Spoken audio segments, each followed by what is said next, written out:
Okay, good afternoon everyone. I said good afternoon everyone. चलो let's start with the next standard today. कल हमने 530 को discuss किया था. आज शुरू करते हैं एस ए 520 के साथ में. That is your analytical procedures. Come back to page number 520. Page number 1C.38 S A 520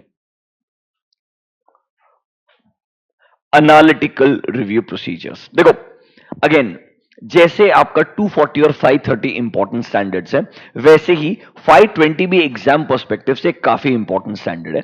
मतलब कंसिस्टेंटली अगर आप मुझे पूछेंगे, इन तीनों स्टैंडर्ड से एक एक क्वेश्चन एग्जाम में आता है. Rather that is the only objective. मैं रिवीजन के अंदर स्पेसिफिकली इन स्टैंडर्ड से शुरुआत कर रहा हूं, बिकॉज मुझे मालूम है अगर मैं 4 मार्क के लिए या 5 मार्क के लिए भी एक क्वेश्चन एवरेज पिक करता हूं, तो अगर मेरे को एक स्टैंडर्ड से एक क्वेश्चन मिला, तो 520, 530 योर ऐसे 240 हो गया, इवन ऑडिट प्लानिंग स्टैंडर्ड हो गया, एक क्वेश्चन आपको देखने को मिलेगा. मतलब ऑलमोस्ट एक 15-16 मार्क का पेपर जो है ना, इन स्पेसिफिक स्टैंडर्ड से आता है. इसलिए इन स्टैंडर्ड्स पे ज्यादा टाइम डिवोट करना चाहिए in comparison to other standards. आज हम 520 को कैसे पढ़ेंगे. सबसे पहले एनालिटिकल प्रोसीजर क्या है उसका मतलब समझेंगे.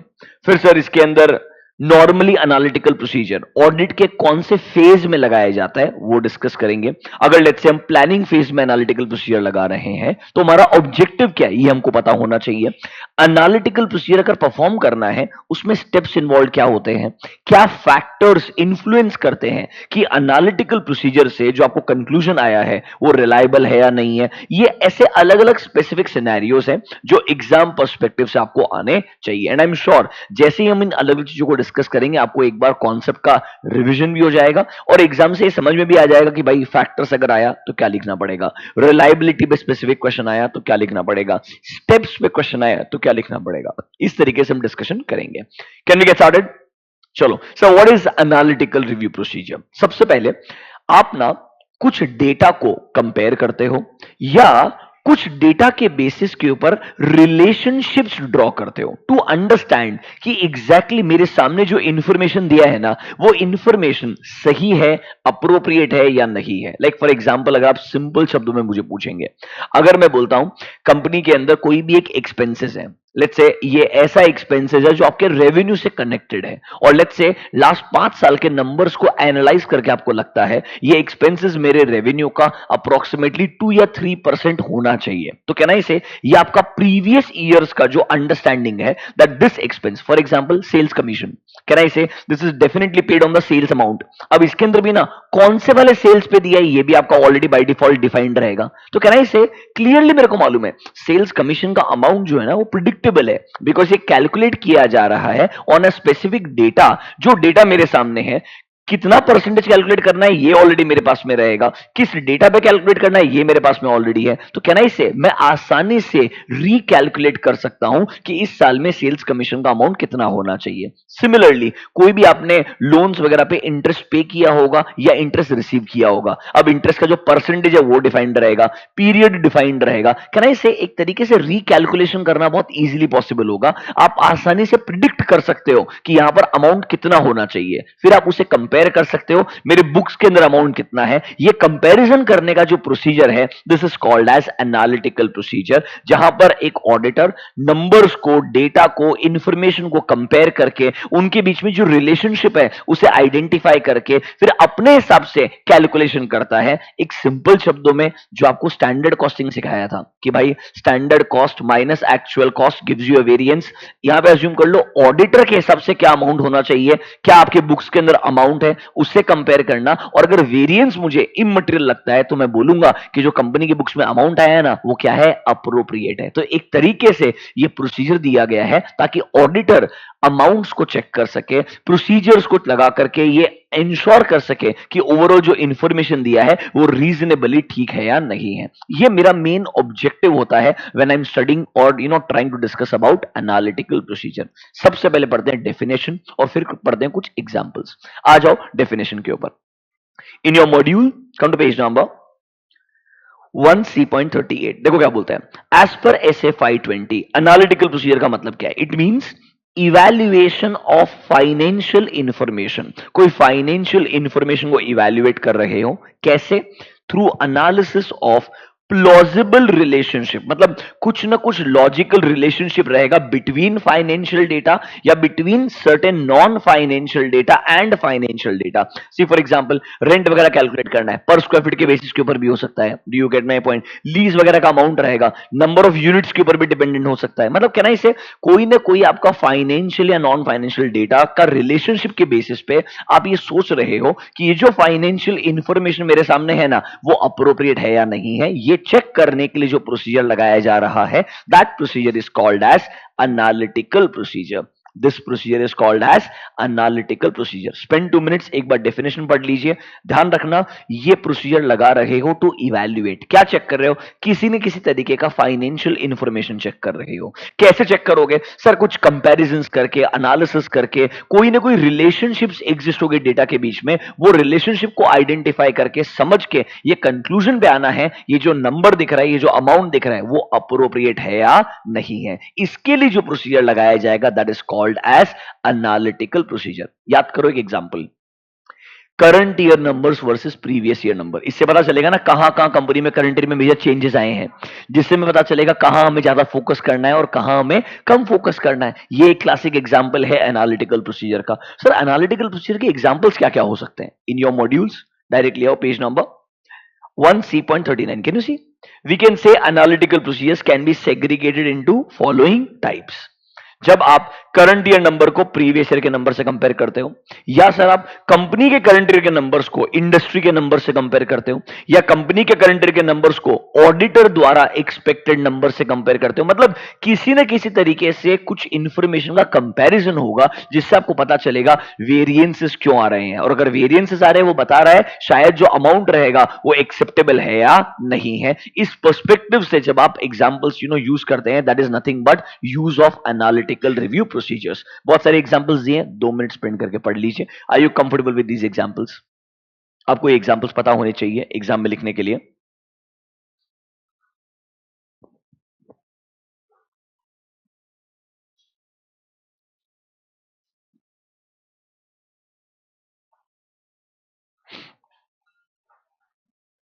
ऑनलाइन स्टूडेंट्स, याद आ रहा सब कुछ?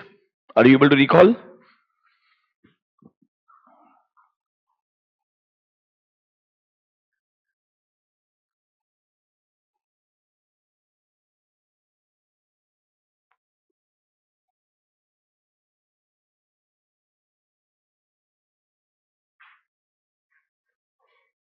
डन? अब मुझे बताओ एनालिटिकल प्रोसीजर्स नॉर्मली ऑडिट के कौन कौन से फेजेस में यूज किया जाता है? We use them at all 3 phases. Planning में भी यूज करते हैं, ऑब्वियसली एग्जीक्यूशन में अमाउंट चेकिंग के लिए तो यूज करते ही हैं, and during the completion of audit, near the end of the audit, हम उस टाइम पर भी फाइनल एनालिटिक्स करके कॉन्सेप्ट पढ़ाया था मैंने आपको, कि सब कुछ चेक करने के बाद में वापस से एक बार कंपैरिजन करेंगे करंट ईयर नंबर्स को प्रीवियस ईयर के नंबर्स के साथ में, और इस बार जो चेंजेस आ रहे हैं ना, ये जो वेरिएंसेस हैं, क्या आपने इनके ऊपर कंफर्ट ऑब्टेन कर लिया है क्या? एक तरीके से ओवरऑल कंक्लूजन ड्रॉ करने के लिए आप फाइनल लेवल पे भी एनालिटिकल प्रोसीजर लगाते हो। तो बेसिकली प्लानिंग फेज में भी आता है, एग्जीक्यूशन फेज में भी आता है, एंड कंप्लीशन फेज के अंदर भी आता है। तीनों फेजेस के अंदर हम लोग एनालिटिकल प्रोसीजर्स का इस्तेमाल करते हैं। एग्जाम पर्सपेक्टिव से सबसे ज्यादा इंपॉर्टेंट जो है वो है एग्जीक्यूशन फेज, क्योंकि ऐसे जो बनाया है वो बनाया है 520 500 सीरीज इज योर एग्जीक्यूशन वाला सीरीज, जहां पर आप एविडेंसेस ऑब्टेन करते हो। मतलब यहां पर ना जब आप ऑडिट परफॉर्म कर रहे हो, अमाउंट चेक करने के लिए जो स्टैंडर्ड बनाया है वो ऐसे 520 बनाया है। मतलब ये आपको एग्जीक्यूशन फेज के हिसाब से स्टैंडर्ड बना के दिया है। हालांकि स्टैंडर्ड में बताया है कि प्लानिंग फेज में भी आएगा, एग्जीक्यूशन में भी आएगा और कंप्लीशन में भी आएगा। पहले पढ़ते हैं प्लानिंग फेज में क्या फायदा होगा एनालिटिकल प्रोसीजर का। चलो in your modules come to page number directly, एक एक पार्ट को निकाल निकाल के डिस्कस करेंगे। 1C.41 analytical procedures in planning the audit. Can you see a heading? Analytical procedures in planning the audit. सब प्लानिंग फेज में हमें एनालिटिकल प्रोसीजर का फायदा क्या होगा? सुनो, मैंने आपको एक कॉन्सेप्ट बताया था, preliminary analytics. Before we start the audit, planning phase में हम करंट ईयर नंबर को प्रीवियस ईयर नंबर से कंपेयर करते हैं, ये समझने के लिए इस साल में मेजर बदलाव क्या हुआ है, क्या अनयूजुअल नेचर के ट्रांजैक्शंस हुए होंगे, मतलब बेसिकली कहां रिस्क और मटेरियल स्टेटमेंट ज्यादा हो सकता है, ये आइडेंटिफाई करने के लिए आप लोग जब प्लानिंग फेज में एनालिटिकल प्रोसीजर लगा रहे हो तब इसको बोलते हैं हम प्रिलिमिनरी एनालिटिक्स। इससे बेसिकली मेरे को एक ओवरव्यू मिल जाएगा कि एग्जीक्यूशन के दौरान मुझे कहां कहां पे ज्यादा कॉशियस रहना है, कहां मुझे डिटेल में प्रोसीजर लगाना होगा। यहां मैं प्रोसीजर नहीं लगा रहा हूं, यहां मैं बस एक प्लानिंग लेवल पे इन जनरल आइडेंटिफाई कर रहा हूं what can possibly go wrong in which areas, कहां पर रिस्क ज्यादा है। सर सिंपल है ना यार, current year versus previous year numbers को कंपेयर करोगे, आपको मालूम है सर रेवेन्यू ऑलमोस्ट बराबर का है, समझ रहे हो, बट एक्सपेंसेस में कुछ मेजर जंप आया है करंट ईयर के अंदर। तो सर ये जंप क्यों आया होगा, या तो रॉ मटेरियल कॉस्ट वगैरह बढ़ गया होगा आपका, या आपको लोगों का जो हायरिंग कॉस्ट है वो जंप हो गया होगा आइडियली, या कोई ना कोई अदर नेचर का एक्सपेंसेस बढ़ा होगा। क्या ना, इसे ये मेरे को चेक तो करना पड़ेगा ना, ये मेरे को एटलीस्ट इससे पता चल जाएगा कहां मुझे ज्यादा फोकस करना पड़ेगा। इसीलिए नॉर्मली प्लानिंग फेज में करंट ईयर नंबर्स को प्रीवियस ईयर नंबर से कंपेयर किया जाता है, ये समझने के लिए क्या अनयूजुअल हुआ होगा इस साल में और कहां मुझे ज्यादा डिटेल में काम करना चाहिए। आइए जरा डिस्कस करते हैं। देखो, in the planning phase analytical procedures will assist the auditor in understanding the client business.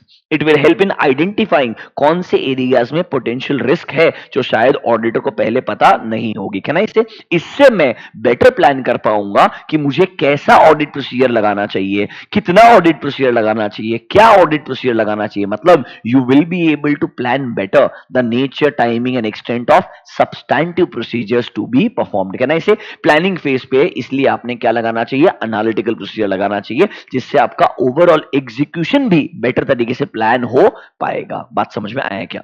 Read point number A and B, are you comfortable with this?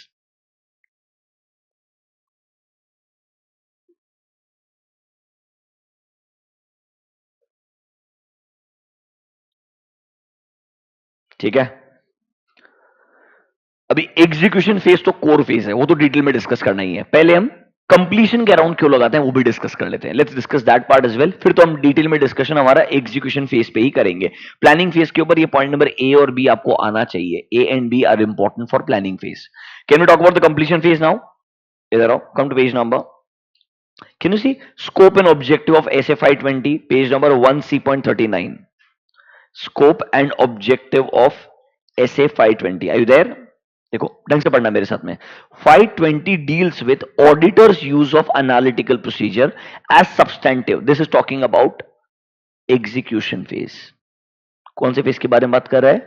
Execution phase के बारे में बात कर रहे हैं। आगे आ जाओ सीधा। And procedures near the end of audit, मतलब ये बात कर रहा है अभी कंप्लीशन फेज के आसपास, ऑडिट के एंड के आसपास आप यूज करेंगे। क्यों sir? This will assist the auditor to form an overall conclusion on financial statement. मतलब सर कंप्लीशन फेज के आसपास अगर आपने एनालिटिकल प्रोसीजर लगाया है ना, इससे आपको एक ओवरऑल कंक्लूजन मिलेगा। जस्ट इमेजिन, सिंपल समझो, previous year, current year, variances, ये वेरिएंसेस ज्यादा दिख रहे थे इसलिए आपने डिटेल में काम किया होगा, आपने प्लान किया, फिर काम किया होगा। अब मैं जब फाइनल ओपिनियन देने के लिए जा रहा हूं, सोचो ना मेरे को ओपिनियन पूरे फाइनेंशियल स्टेटमेंट में देने का है। डोंट यू थिंक एक पार्टनर को पूरा फाइनेंशियल स्टेटमेंट को line item by line item in general compare करना चाहिए कि भाई ये जो वेरिएंसेस हमने 4 महीने पहले सोचे थे, क्या सब पे मेरे को कंफर्ट आया कि नहीं आया? सी 3 महीने पहले प्लानिंग फेज में सोचा था ये मेजर वेरिएंसेस है, मुझे सब चेक करने का है। अब ओपिनियन देने से पहले मेरे को वापस रिकंफर्म करना पड़ेगा ना, ये सब कुछ चेक कर लिया कि नहीं कर लिया। तो फाइनल एनालिटिक्स एक कॉन्सेप्ट होता है, एक होता है प्रिलिमिनरी एनालिटिक्स, एक होता है final. Preliminary is planning, final analytics is completion. ये बस रीअश्योरेंस दे रहा है कि ओवरऑल पूरा फाइनेंशियल्स में मुझे कंफर्ट आ चुका है क्या। पहले सोचा था कि ये पूरा फाइनेंशियल पे कंफर्ट लगेगा, तो किधर किधर डिफरेंस है वो ढूंढूं। अब मैं सोच रहा हूं जो जो डिफरेंस है सब मुझे समझ चुका है क्या। मतलब if someone asks me today कि आपके ट्रैवलिंग एक्सपेंसेस में 30% से जंप आया है, क्यों आया है? मेरे पास मेरे वर्किंग पेपर में लिखा हुआ रहेगा कि ट्रैवलिंग एक्सपेंसेस में 30% जंप इन चीजों की वजह से आया, क्योंकि मैंने वो चेक करके डॉक्यूमेंटेशन करके रखा होगा। Can I say final analytics will actually help you to come to a final conclusion on the overall financial statement. बात समझ में आया क्या? सिमिलरली नीचे आओ, कि ऑब्जेक्टिव के अंदर भी ये पॉइंट नंबर बी पढ़ के देखो। To design and perform analytical procedure near the end of audit, ताकि हमको क्या फायदा मिलेगा, this will assist the auditor to form an overall conclusion कि क्या फाइनेंशियल स्टेटमेंट जो मेरी अंडरस्टैंडिंग है ना उससे कंसिस्टेंट है कि नहीं है। मतलब ऐसा तो नहीं हो रहा ना कि मैं जो अंडरस्टैंडिंग ऑब्टेन करते आया और फाइनली जो ओपिनियन दे रहा हूं वो इनकंसिस्टेंट है। मतलब मैंने सोचा था ये डिफरेंस क्यों आया है चेक करना है, बाद में मैं चेक करना भूल गया। बिकॉज रिमेंबर ऑडिट बहुत वास्ट कॉन्सेप्ट होता है, बहुत सारे एरियाज को कंपेयर करना होता है, बहुत सारे एरियाज को चेक करना होता है। I may miss out certain aspects. Basically वो क्या चाहता है, प्लानिंग में सोचा 15 अलग अलग एरियाज में मेरे को ये डिफरेंस दिख रहे हैं, मैंने उस सबके सब चेक किए कि नहीं किए, सब पे कंफर्ट आया कि नहीं आया, ये रीअश्योरेंस के लिए मैं वापस से कंपेयर कर रहा हूं at the end of the audit, just to be double sure कि हाँ भाई ये सब ठीक है, सब ठीक लग रहा है, तो मैं कंक्लूजन ड्रॉ करूंगा और फाइनली क्या दूंगा, अपना ओपिनियन दूंगा। फाइनल एनालिटिक्स का फायदा है आपको ओवरऑल कंक्लूजन ड्रॉ करने में हेल्प करेगा कि मेरे को ऑडिट में जो जो करना चाहिए था, जो जो समझना चाहिए था, सब कुछ ठीक से हुआ है या नहीं हुआ है। This is why you apply analytical procedures at the completion phase, that is during the audit finalisation phase. Planning finalisation phase समझ में आया है क्या? ये डिटेल में नहीं है, इनके बारे में सिर्फ एक एक दो सेंटेंसेस है, मतलब पता होना चाहिए। करेक्ट इनकरेक्ट में क्वेश्चन आ सकता है, एमसीक्यू में आ सकता है, ये अंडरस्टैंडिंग इंपॉर्टेंट है। अल्टीमेटली 4 मार्क का क्वेश्चन आएगा एग्जीक्यूशन के ऊपर, उधर क्या क्वेश्चन आएंगे आई विल टेल यू। अभी के लिए meaning of analytical procedure, examples of analytical procedure, in 3 phases में आता है, इतना समझा क्या? गिविंग यू 2 मिनट्स, रिवाइज कर लो तुम्हारे हिसाब से, फिर आगे बढ़ूंगा। किधर क्या लिखा है आइडेंटिफाई करके दिखाया है तुमको मैंने, प्लानिंग का, एग्जीक्यूशन का, कंप्लीशन। और मैंने आपको नोटबुक में ना तीनों ऐसे समराइज करके भी लिखाए हुए हैं, रेगुलर बैच में सब कुछ समराइज करके लिखा है, आप उसको उतना रीड कर लोगे तो भी काम हो जाएगा। आई एम श्योर एग्जैक्ट ये वर्ड्स लिखाए हुए आपको वहां पे।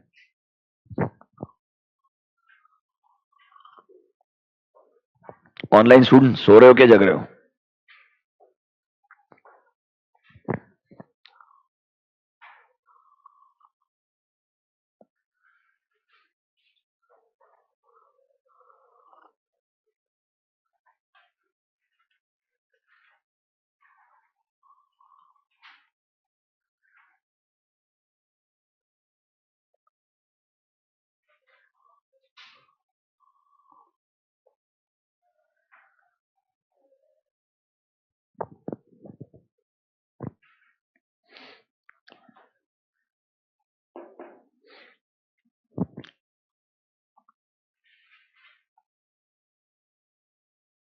ऐसा तो तुम्हारी नींद उड़ गई होगी, इतने कम दिन बाकी है एग्जाम को,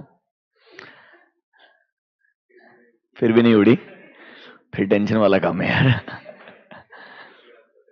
उसी बात का टेंशन है कि टेंशन ही नहीं आ रहा है। अच्छा बच्चे ने काउंटिंग करना चाहिए, एक बच्चा बोल रहा है 39 डेज, ये टेंशन वाला काम है? सही में 39 डेज बाकी है? जल्दी बढ़ते हैं आगे, लेट्स नॉट वेस्ट टाइम। अभी के लिए एनालिटिकल प्रोसीजर क्या है, एग्जांपल्स क्या है, 3 फेजेस क्या है, इतना क्लियर है क्या? Can we go next?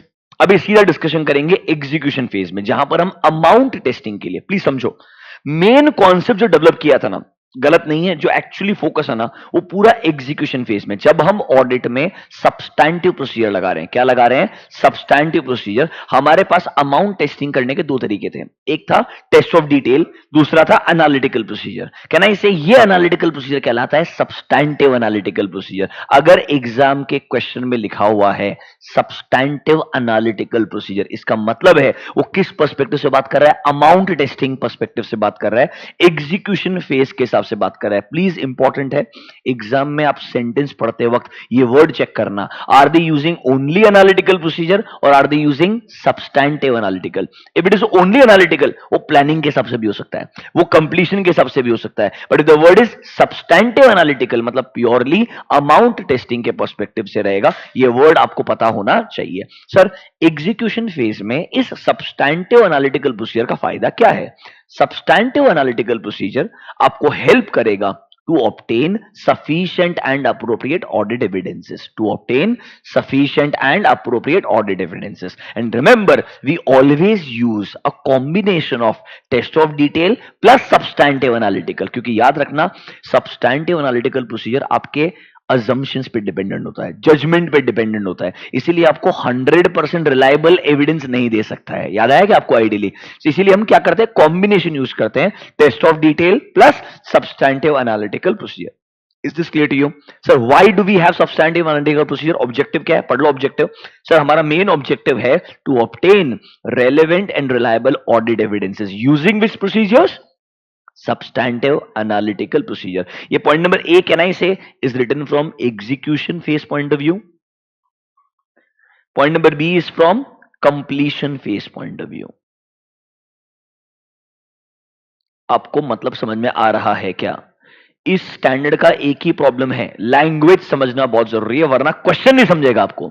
ये नंबर ए जो है वो एग्जीक्यूशन फेज के हिसाब से है, बी जो है कंप्लीशन फेज के हिसाब से है। वापस से 2 मिनट दे रहा हूं, ये SF 520 का मेन ऑब्जेक्टिव है। इधर ऑब्जेक्टिव में प्लीज सुनो, प्लानिंग लिखा ही नहीं है। ऑब्जेक्टिव ऑफ द एसे में प्लानिंग लिखा ही नहीं है, बट सुनो प्लानिंग में भी आता है, उसको अलग से लिख के दिया है। तो जब उन्होंने स्टैंडर्ड लिखना शुरू किया ना, पूरा फोकस किया एग्जीक्यूशन पे एंड कंप्लीशन फेज के ऊपर। बाद में उन्होंने प्लानिंग फेज में भी रेलेवेंट है ऐसा लिख के दिया, होता तीनों फेज में, ध्यान रखना। But while writing objective they focused only on 2 phases. But remember planning phase में भी है, पहले वही पढ़ा है मैंने आपको। क्लियर है क्या? पक्का? 1 मिनट स्पेंड कर लो, वापस ऑब्जेक्टिव पढ़ लो, आगे बढ़ूंगा।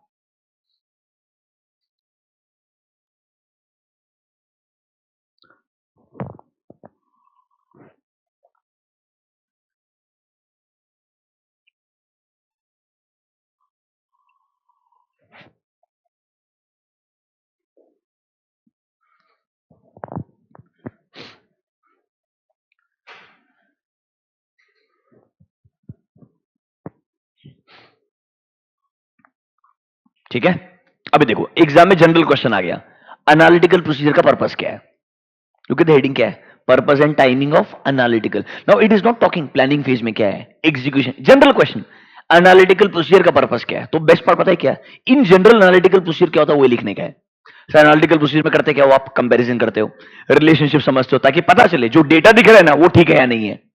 जनरल अंडरस्टैंडिंग आएगा ना भाई, जो भी मेरे सामने डेटा है, चाहे वो प्लानिंग के हिसाब से डेटा है, एग्जीक्यूशन के हिसाब से डेटा है, कंप्लीशन के हिसाब से डेटा है, वो डेटा को मुझे कंपेयर करके एनालाइज करके कंक्लूजन देने का है, ये अप्रोप्रिएट लग रहा है या नहीं लग रहा है। क्या नहीं से ये मेरा पॉइंट बिल्कुल आसान सा बन जाएगा। अरे बिल्कुल जनरल से डेफिनेशन नहीं लिखा है ना उसने, एकदम सिंपल। यस और नो? आगे आओ, एग्जांपल्स को छोड़ दो, इधर आओ सीधा डायरेक्टली। सर एग्जांपल्स के नीचे तो हम एग्जांपल पढ़ लेना बाद में। कैन आई से सबसे इंपॉर्टेंट नोट क्या है सर, एनालिटिकल प्रोसीजर से हमें हेल्प मिलता है टू आइडेंटिफाई, क्या आइडेंटिफाई कर पाओगे? एग्जिस्टेंस ऑफ अनयूजुअल ट्रांजैक्शन और इवेंट्स। प्लानिंग में यही लिखा था, मतलब जो तुम्हारा अंडरस्टैंडिंग तुम लिख दोगे ना, आंसर मैच हो जाएगा। पहले डेफिनेशन लिख दिया, सर एनालिटिकल प्रोसीजर का फायदा क्या होगा? It will help us to identify unusual transaction, unusual events या अनयूजुअल सर्कमस्टेंसेस जो हमको नॉर्मली पता नहीं चले होंगे, कंपैरिजन करके शायद उनका आइडेंटिफिकेशन इजीली पॉसिबल होगा। पढ़ो, अमाउंट, रेशियोस, ट्रेंड, ये सब लगाओगे ना तभी पता चलेगा कि सर क्या कुछ अनयूजुअल ट्रांजैक्शन है क्या, जिनका इंपैक्ट आ सकता है। किस पे आ सकता है इंपैक्ट? ऑडिट के ऊपर। फॉर एग्जांपल ये कंपैरिजन करके पता चला सडनली हमारे कोई तो एक एक्सपेंसेस में, अभी देखो क्या होता है ना, जो ब्रॉडर लेवल पे एक्सपेंसेस देख रहे हो अमाउंट बराबर लग रहा है करंट या प्रीवियस ईयर का, पर जब एक्सपेंसेस का बाइफरकेशन देखा तो पता चला last year legal professional fees बहुत सारा पे किया था, इस साल लीगल प्रोफेशनल फीस इतना पे नहीं किया। Do you get my point? क्योंकि लास्ट ईयर नए केसेस फाइल हुए थे, तो इस साल नए केसेस कुछ थे ही नहीं, उधर फीस में जंप नहीं आया, बट आपके जो अदर एक्सपेंसेस बढ़ गए। Are you understanding ma'am? और कॉम्पनसेटिंग इफेक्ट आ गया होगा टोटल एक्सपेंसेस के अंदर।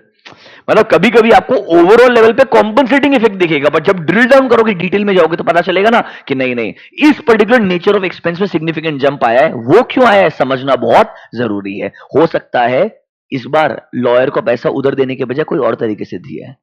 बात समझ में आया है क्या? So I am just trying to say, अगर इस तरीके का कोई अनयूजुअल सिनेरियोस रहेंगे, ये इन कंपैरिजन से बेटर समझ में आ सकते हैं। क्या पॉइंट समझ में आया आपको? नीचे देखो सर, अनयूजुअल और unexpected relationships which are identified will help the auditor in identifying. Ultimately क्या करना है? रॉम आइडेंटिफाई करने का है और अकॉर्डिंगली क्या लगाने का है? ऑडिट प्रोसीजर लगाने का। मतलब पर्पस क्या है? पर्पस यही है भाई, ऐसा कुछ अनयूजुअल है तो ढूंढो, अकॉर्डिंगली रॉम समझो और अकॉर्डिंगली अपना ऑडिट प्रोसीजर डिजाइन करके अप्लाई करो, ताकि आपका कंक्लूजन क्या हो सके? अप्रोप्रिएट हो सके। बेसिक सा पर्पस लिख के दिया, एकदम जनरल, एक बार रीड करने के बाद आप आराम से लिख पाओगे। यस और नो? वापस से बोल रहा हूं, वो स्टार्टिंग का जो एक सेंटेंस था वो पढ़ लो, that is nothing but my definition. Example छोड़ दो, बाद में लास्ट का जो कंक्लूजन है उसको रीड कर लो, इसलिए उसको रेड में मार्क करके भी दिया आपको।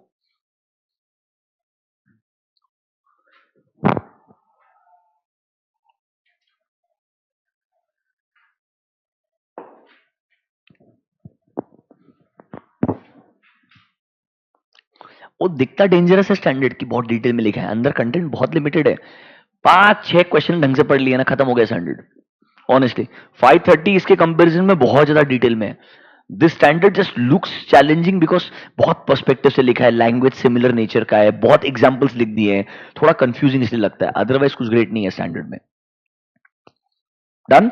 अगला देखो, timing of analytical procedure. Sir हमको मालूम है ये तीनों फेजेस में आएगा। Mark 3 keywords, all phases, planning में भी आएगा, टेस्टिंग एग्जीक्यूशन में भी आएगा एंड कंप्लीशन फेज में भी आएगा। ये तीनों से हमने शुरुआत किया था ऑलरेडी, तीनों का मतलब आपको ऑलरेडी मालूम है। प्लानिंग में आपको ए और बी आना चाहिए, यस और नो।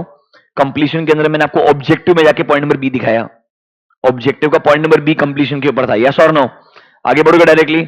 अब जो अगला हेडिंग दिख रहा है क्या, सब्सटैंटिव एनालिटिकल प्रोसीजर, हम कौन से फेज में आ गए अभी, टेस्टिंग फेज में आ गए क्या। जैसे ही वर्ड देखो सब्सटैंटिव एनालिटिकल हो गया, मतलब हम अमाउंट टेस्टिंग पे आ गए हैं। हम कहां पर आ गए, अमाउंट टेस्टिंग में, मतलब हम कौन से फेज पे आ गए, टेस्टिंग फेज या एग्जीक्यूशन। अब इधर क्या करने का, अमाउंट पे कंफर्ट चाहिए, सिंपल है। क्या स्टेप्स रहेंगे, सबसे पहले क्या रिलेशनशिप एग्जिस्ट करती है बिटवीन डेटा, पहले कोई रिलेशनशिप है क्या, जैसे मैंने आपको बोला सेल्स कमीशन सेल्स पे डिपेंडेंट है, समझ लो मेरा बात। लेट्स से ट्रैवलिंग का जो रीइंबर्समेंट है सिर्फ सेल्स एम्प्लॉय को मिलता है, तो कहना ही से सेल्स एम्प्लॉय के सैलरी पे डिपेंडेंट रहेगा आपने ट्रैवलिंग एक्सपेंसेस, मतलब कुछ ना कुछ आपने ऐसा रैशनल पर्सपेक्टिव रहेगा जिसपे वो खर्चा डिपेंडेंट रहेगा। Do you get my point, वो समझना पड़ेगा क्या रिलेशनशिप है बिटवीन डेटा, कोई रिलेशनशिप है कि नहीं है। अगर है तो उसको समझ के आप क्या करोगे, थोड़ा सा डेटा लेके आओगे, उसको बोलते हैं बेस डेटा। क्या बोलते हैं, बेस डेटा, जिसके बेसिस के ऊपर आप अपना कैलकुलेशन करते हो कि मेरे हिसाब से अमाउंट कितना होना चाहिए। एक एग्जांपल बोलते हैं, सिंपल सा एग्जांपल लेते हैं, इलेक्ट्रिसिटी एक्सपेंसेस चेक करने का है। क्या चेक करने का है, electricity expenses. Let's say major जो आपका इलेक्ट्रिसिटी का खर्चा है ना, मैन्युफैक्चरिंग कंपनी है, मैन्युफैक्चरिंग प्लांट की वजह से जितना यूनिट्स बनाओगे, क्या मैं उससे मेरा इलेक्ट्रिसिटी एक्सपेंसेस रिलेट कर सकता हूं, बिल्कुल कर सकता हूं, कॉस्टिंग में पढ़ाया होगा। तो क्या करूंगा मैं, month on month units produce का डेटा लेके आऊंगा, समझ लो मेरा बात, और एक पर यूनिट रैशनल कैलकुलेशन कर लूंगा मेरा इलेक्ट्रिसिटी का बिल कितना आना चाहिए।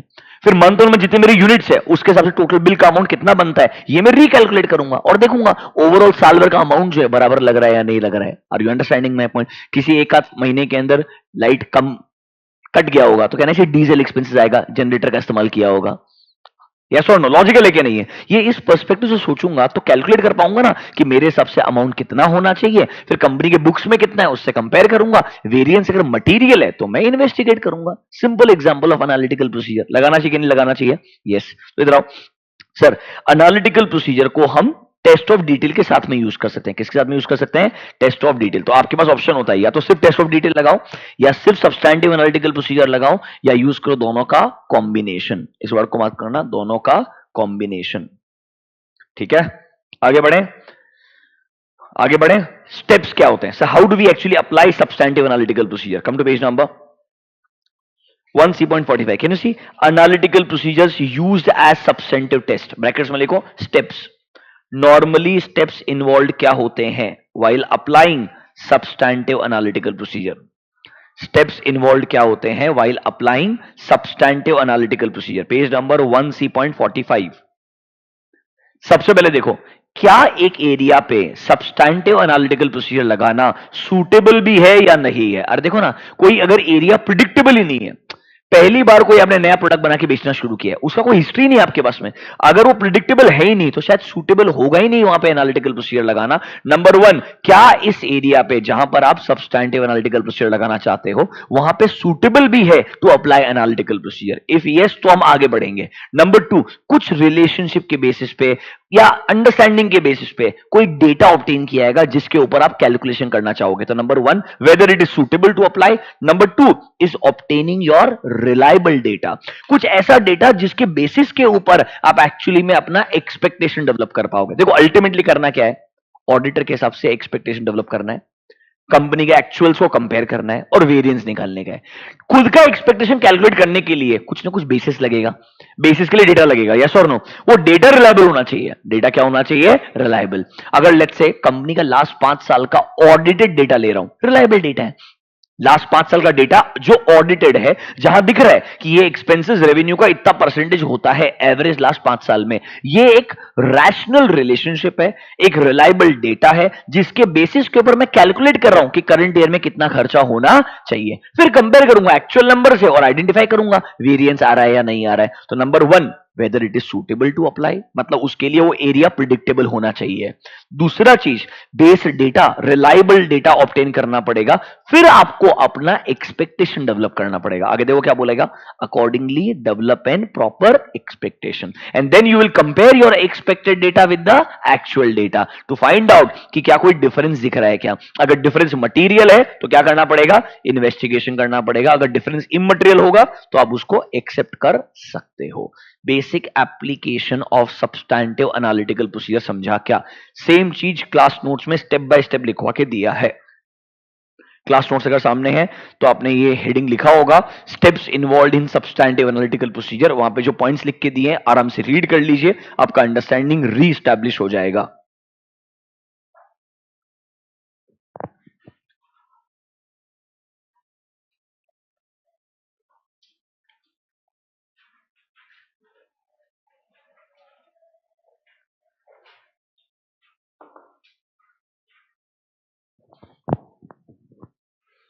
अरे तुमको तो मैंने इतना ज्यादा लिखा है ना इस बार, मैंने बोलना नहीं है, ये परसों में उतना पढ़ ले तो बहुत हो गया, बट तुमने ऐसा करना नहीं है, तुमने सब पढ़ के जाने का है। Do you get my point? वो मेरा कंटिजेंसी प्लान था कि कुछ नहीं हुआ तो लास्ट डे जो लिखा है उतना तो बच्चा पढ़ के जाएगा ही जाएगा। Do you get my point? उधर से भी 40 तो आ ही जाएगा उसको।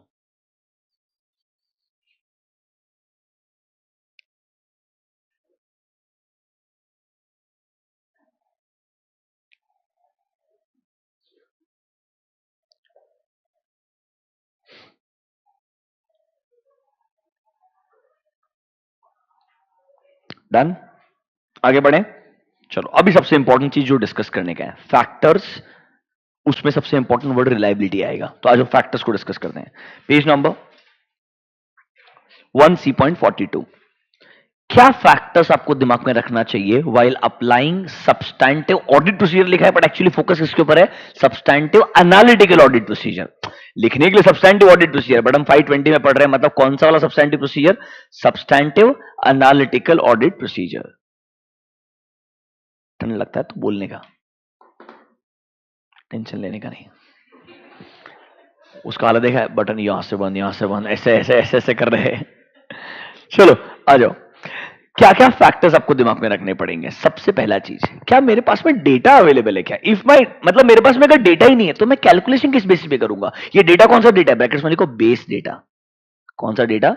बेस डेटा, जिसके बेसिस के ऊपर एक्सपेक्टेशन डेवलप होगा, जिसके बेसिस के ऊपर एक्सपेक्टेशन डेवलप होगा। ये बेस डेटा रिलायबल भी होना चाहिए, रेलेवेंट भी होना चाहिए। अगर ये बेस डेटा ही गलत निकला तो आपका पूरा का पूरा एनालिसिस गलत निकलेगा। एक बात सुनो, आपको याद है कौन सा पढ़ाया था मैनेजमेंट एक्सपर्ट वाला, एक्चुअल वैल्यूएशन? वो एक्चुअली का वैल्यूएशन किस पे डिपेंडेंट है, एम्प्लॉय का सैलरी डेटा पे। अगर सैलरी डेटा ही गलत होगा तो बेचारे का कैलकुलेशन भी गलत होगा ना यार। इसीलिए हमें सबसे पहले उसका कैलकुलेशन चेक नहीं करना चाहिए, पहले हमको सैलरी डेटा जो दिया वो चेक करना चाहिए।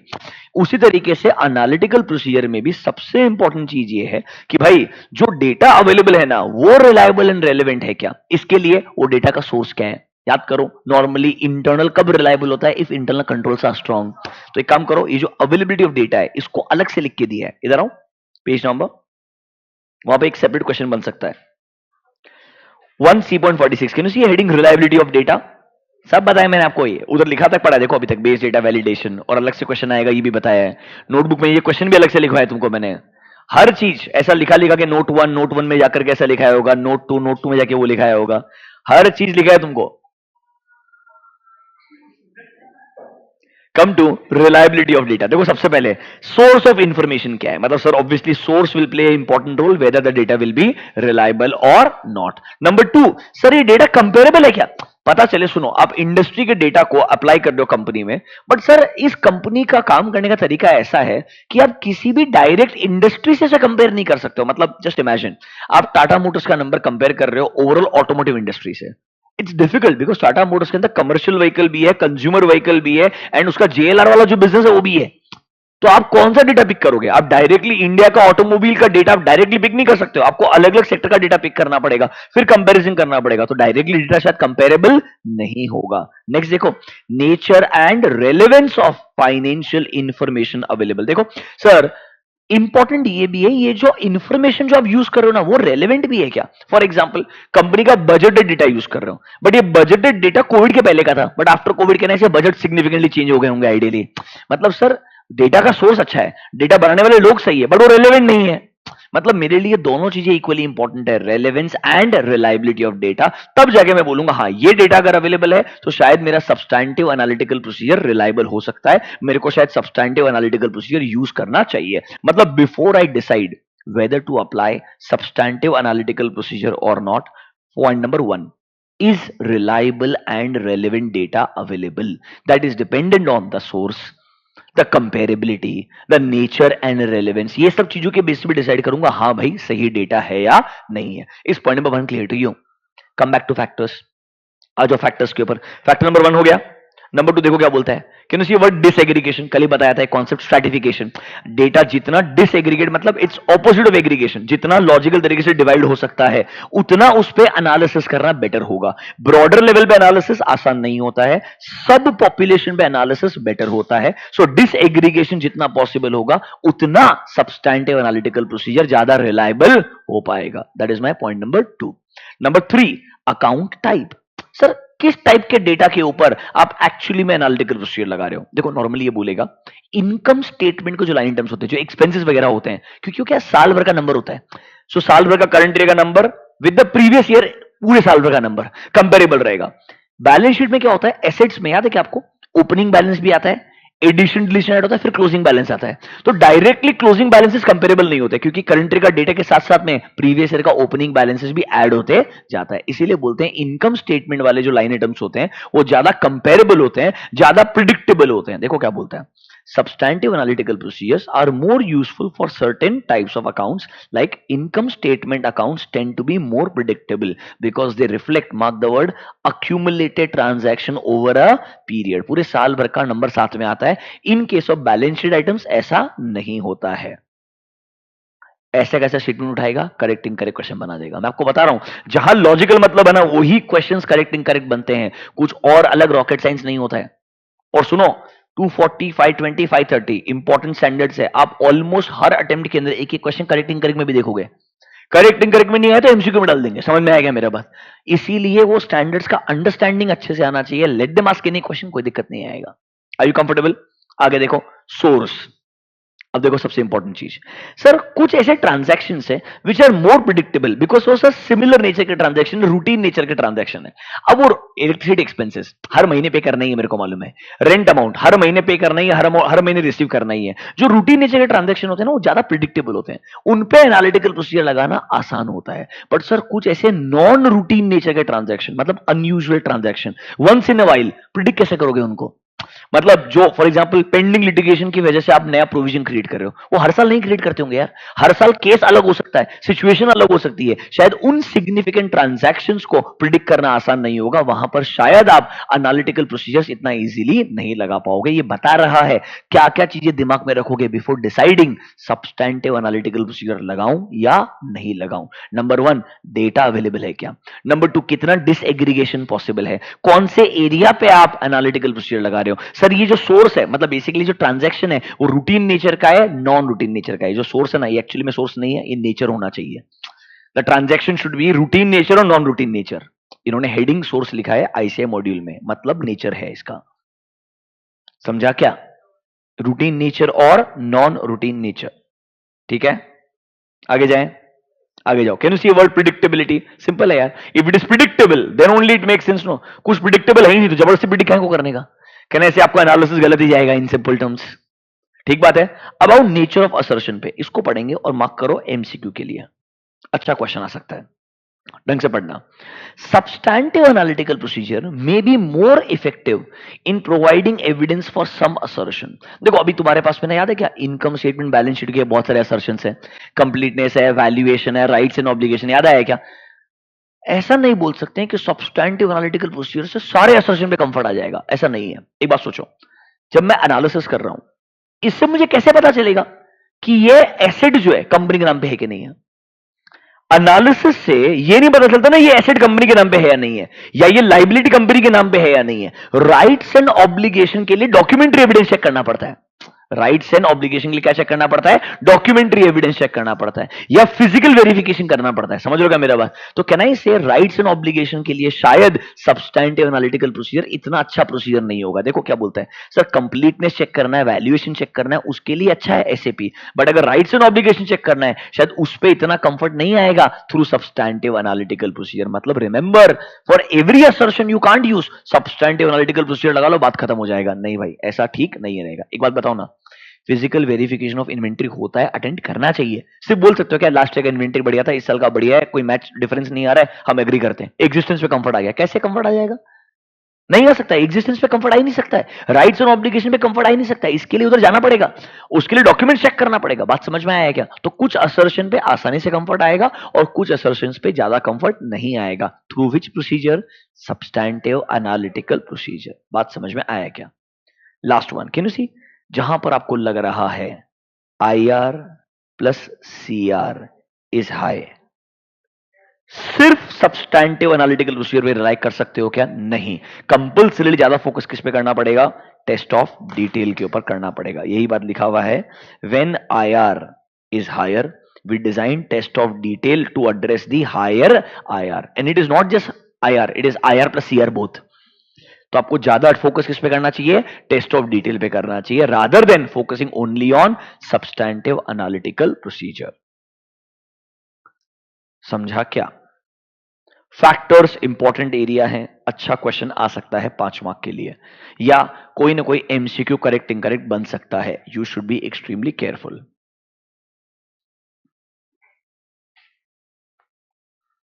ऑनलाइन स्टूडेंट समझ में आ रहा है क्या?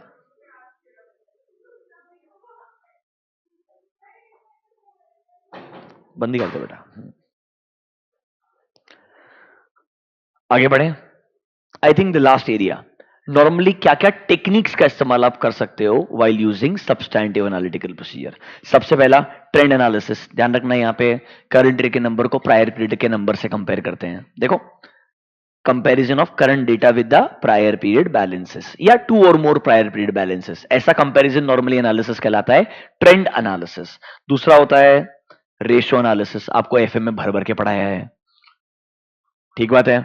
तीसरा होता है रीजनेबलनेस टेस्टिंग, यहां पर प्रायर पीरियड नंबर से कंपैरिजन नहीं होता है।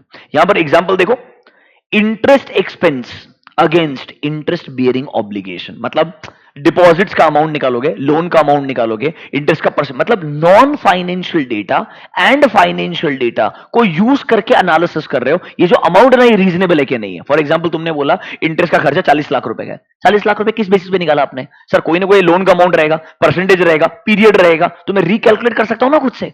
I am not dependent on the prior period data, I am focusing on non financial and financial data, जहां पे मैं लॉजिकली कैलकुलेट कर सकता हूं ये अमाउंट रीजनेबल लग रहा है या नहीं लग रहा है। This kind of test is called as reasonableness testing. नीचे एग्जांपल्स पढ़ लो एक बार फटाफट से।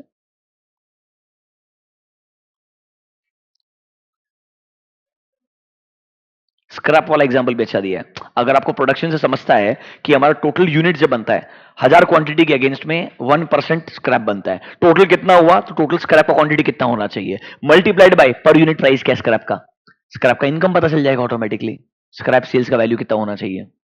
लॉजिकल है कि नहीं है? यहां पर आप फाइनेंशियल नॉन फाइनेंशियल डेटा को यूज करके एनालिसिस कर रहे हो, प्रायर पीरियड डेटा पे डिपेंडेंट नहीं हो, ठीक है। एग्जाम्पल में आना, एग्जाम में आना चाहिए मेरे को, trend analysis, ratio analysis, reasonableness testing, एक एक लाइन एक एक सेंटेंस लिखना आना चाहिए। One example I should be able to write, it is important, ठीक है। लास्ट वाला स्ट्रक्चरल मॉडलिंग, आपको लीनियर रिग्रेशन अपने डिस्कस करने का ट्राई किया था, मल्टीपल इंडिपेंडेंट वेरिएबल्स लेकर के कैसे डिपेंडेंसी डिराइव कर सकते हैं। टोटल मेरा जो रेवेन्यू है वो डिपेंडेंट है 4 अलग अलग फैक्टर्स के ऊपर, हर फैक्टर का कितना कितना इंपैक्ट आएगा वो देखेंगे, इससे मेरा टोटल रेवेन्यू को कितना इंपैक्ट आ सकता है वो मैं एक्स्ट्रापोलेट करके आइडेंटिफाई कर सकता हूं कि ऐसा अमाउंट ठीक लग रहा है या नहीं लग रहा है। एग्जांपल डेप्रिसिएशन वगैरह निकाल सकते हो। If depreciation is on the quantity consumed, आपको बताया होगा मशीनरी का डेप्रिसिएशन कैलकुलेट करने 2 तरीके होते हैं, एक तो स्ट्रेट अपने जो परसेंटेज होते हैं, या आप हो गया बोलते हैं कितना यूनिट्स प्रोड्यूस करोगे उस हिसाब से डिप्रिसिएशन निकालोगे, यस और no? It is dependent on another variable. Are you understanding my point? That kind of analysis can be done. अभी गुड, ये 4 टेक्निक्स मेरे को पता होनी चाहिए।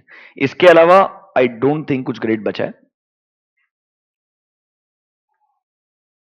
देखो एक अगला हेडिंग आएगा 1C.47, whether the expectation is sufficiently precise. मतलब जो आपने एक्सपेक्टेड डेटा कैलकुलेट किया ना सब्सटैंटिव एनालिटिकल प्रोसीजर में, जो ऑडिटर का एक्सपेक्टेड डेटा है ना जिसको आप कंपेयर करते हो एक्चुअल डेटा से, ये एक्सपेक्टेड डेटा सही है कि नहीं है, कैसे चेक करोगे? देखो सबसे पहले क्या वो एरिया प्रिडिक्टेबल है? ऊपर के फैक्टर्स ही आएंगे। प्रिडिक्टेबिलिटी एक फैक्टर था, याद है क्या? डिसएग्रीगेशन एक फैक्टर था, अरे वही फैक्टर्स रिपीटेड है पूरे के पूरे। तीसरा अवेलेबिलिटी ऑफ डेटा, अरे ऊपर के 3 फैक्टर्स ही लिखे हैं पूरे के पूरे।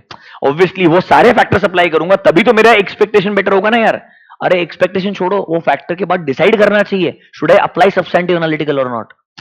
I should consider all the factors which I studied above to decide whether I should apply substantive analytical procedure or not. अगर वो factors support करते हैं तो ही मैंने substantive analytical procedure पर rely करना चाहिए। और सर अगर ये लगाने के बाद डिफरेंस आ गया तो क्या करोगे? मटेरियलिटी यूज करके देखोगे कि मेरे हिसाब से इतना होना चाहिए, इतना है, वेरिएंस मटेरियल लगता है, तो मैनेजमेंट से पूछो क्यों वेरिएंस है। ये जरूरी नहीं है वेरिएंस मटेरियल में स्टेटमेंट हो सकता है आपका कैलकुलेशन गलत हो।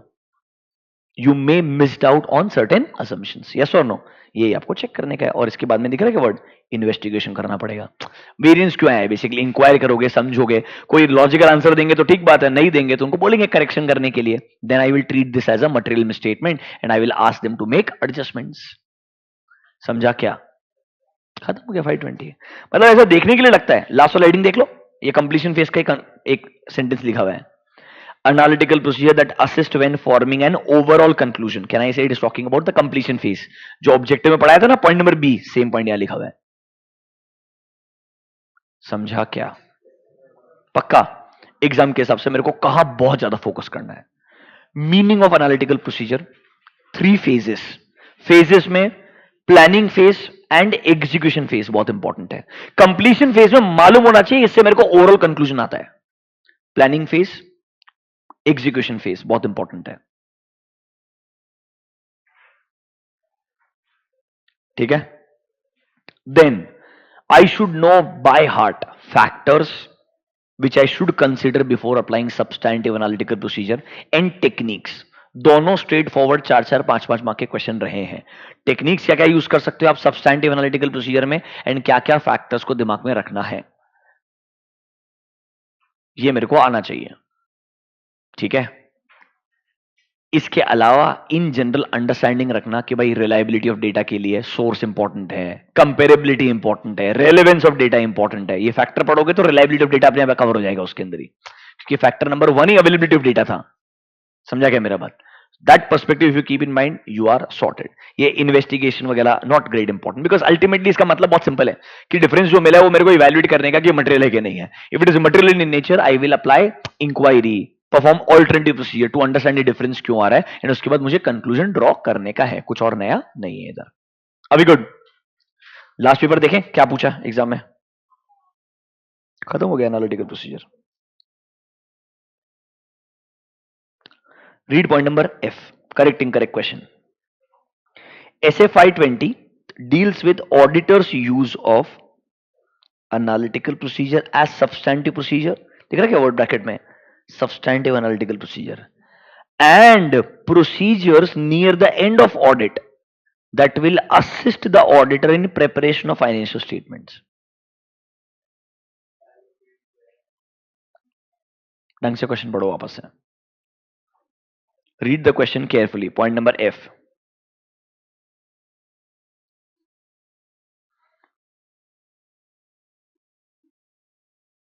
करेक्ट और इनकरेक्ट पहले तो वो बताओ, करेक्ट और इनकरेक्ट? ऑब्वियसली इनकरेक्ट यार। क्यों? ये लाइन पढ़ो, ये लाइन पढ़ो, assist the auditor in preparation of, ऐसा कौन सा कॉन्सेप्ट है? Auditor is never responsible to prepare financial statements. तो 100% इनकरेक्ट है, वो तो बात समझ गया। ठीक है, पहला स्टेटमेंट सही है, मतलब ये एक स्टेटमेंट में आधा पार्ट सही आधा पार्ट गलत है।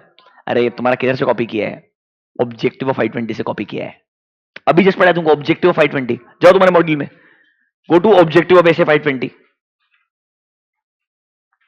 अरे भाई near the end of audit हम क्यों लगाते हैं? To form an overall conclusion on financial statement.